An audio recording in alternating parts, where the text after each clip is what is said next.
भारत में parenting skill को लेकर के कोई एग्जाम करा दिया जाए तो तकरीबन 90% ऐसे गार्जियन होंगे जो 9% मार्क्स तक गेन नहीं कर सकते।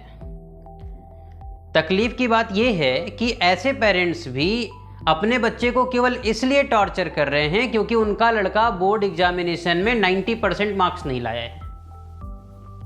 ये पहले अपने बच्चे को प्रोडक्ट समझते हैं, उनसे मशीन के तरीके से व्यवहार करवाते हैं और बाद में कंप्लेन करते हैं कि हमारा बच्चा इमोशनलेस हो गया जी, हमारा ख्याल ही नहीं रखता है। जी कैसे ख्याल रखेगा आपका, जब आपको उसके परसेंटेज इसलिए चाहिए होते थे, जब आपको उनके मार्क्स इसलिए चाहिए ताकि आप समाज के अंदर में अपने गुड पेरेंटिंग का सर्टिफिकेट दिखा सके।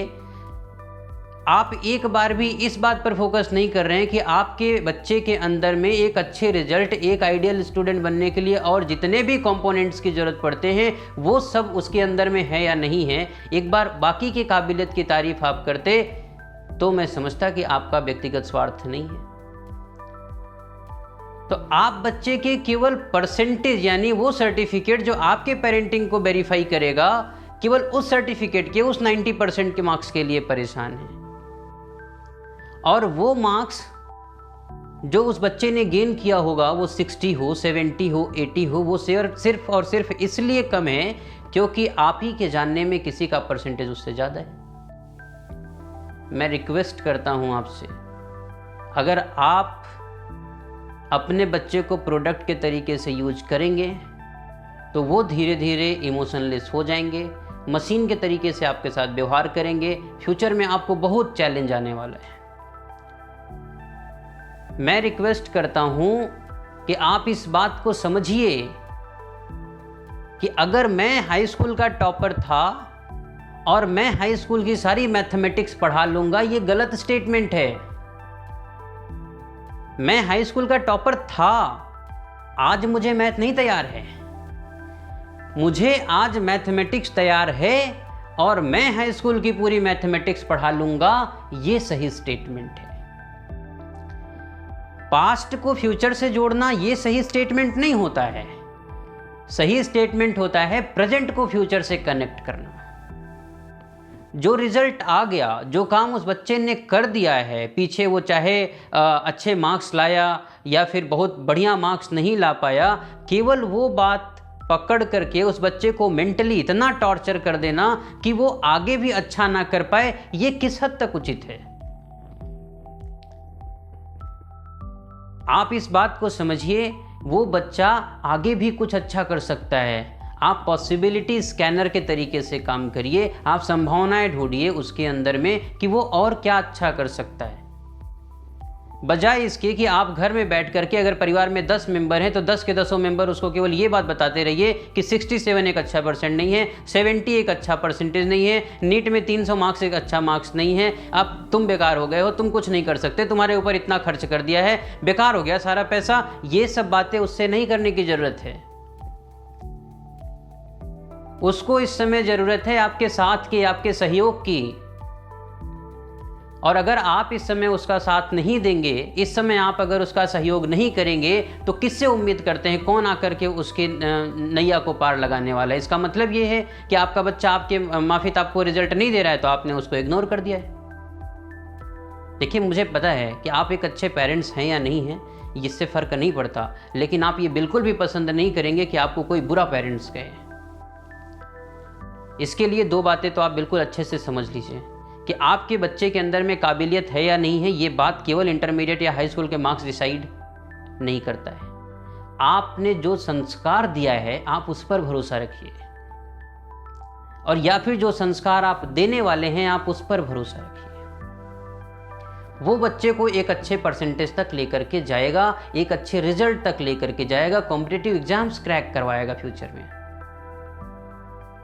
और दूसरी जो सबसे महत्वपूर्ण बात यह है कि उसके आगे की पढ़ाई में क्या कैसे, कब और क्यों करना है, इसकी सलाह आप किसी भी अगल बगल में जो भी एजुकेटेड लोग हैं, अगर आपके अगल बगल में एजुकेटेड लोग नहीं हैं तो आप कोशिश करिए, यूट्यूब पे बहुत सारे ऐसे लोग हैं जो अच्छी बातें कर रहे हैं, अच्छे से प्लान, स्ट्रेटजी सब कुछ बना करके दे रहे हैं। आप किसी भी रिसोर्सेज से इंफॉर्मेशन कलेक्ट करिए, जानकारी इकट्ठा करिए, लोगों से राय लीजिए, सलाह लीजिए और सही तरीके से प्रिपरेशन कराइए। तब आप एक बड़ा रिजल्ट अपने बच्चे से ले सकते हैं।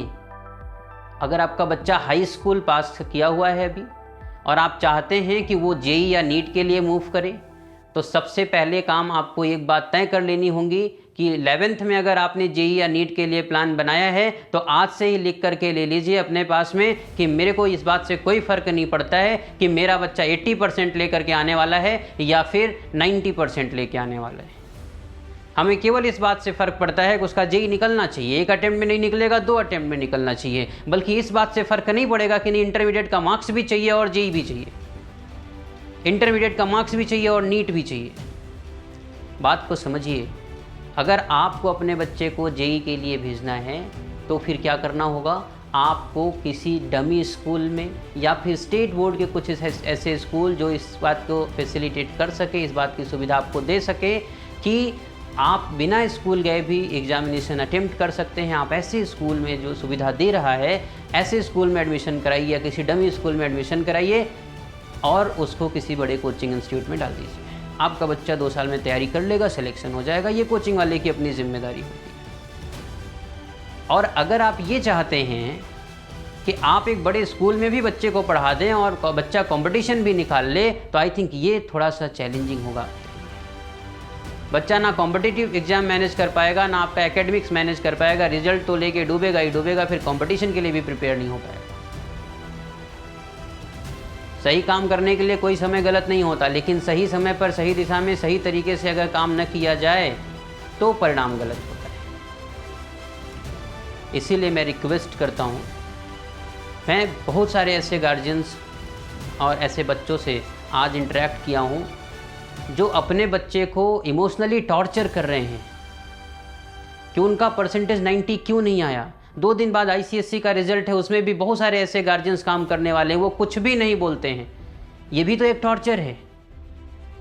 वो कुछ भी नहीं बोलते हैं, अप्रिसिएट भी नहीं करते हैं, बल्कि क्या करते हैं, घर के सारे मेंबर्स 8 लोग हैं, 10 लोग हैं, सबके सब मिल करके किसी एक बच्चे को टॉर्चर कर रहे होते हैं। केवल ये रियलाइज़ करा रहे होते हैं, बेटा 67 कम है, बेटा 80 कम है, 90 का तू बंदा था यार, तू 60 कैसे रुक गया। आप पॉसिबिलिटी ढूंढिए, उस बच्चे को नेगेटिव ना करिए। जो रिजल्ट आ गया है उसको एडमिट करिए, कहाँ कहाँ पे सुधार की गुंजाइश है, कहाँ कहाँ पे सुधार और सहयोग की संभावना है, उसको स्कैन करके उसकी हेल्प करिए, मदद करिए। ऐसे लोग ढूंढिए जो उसकी मदद कर सकते हैं, बजाय इसके कि आप उसको डिमोरलाइज करें, डिमोटिवेट करें।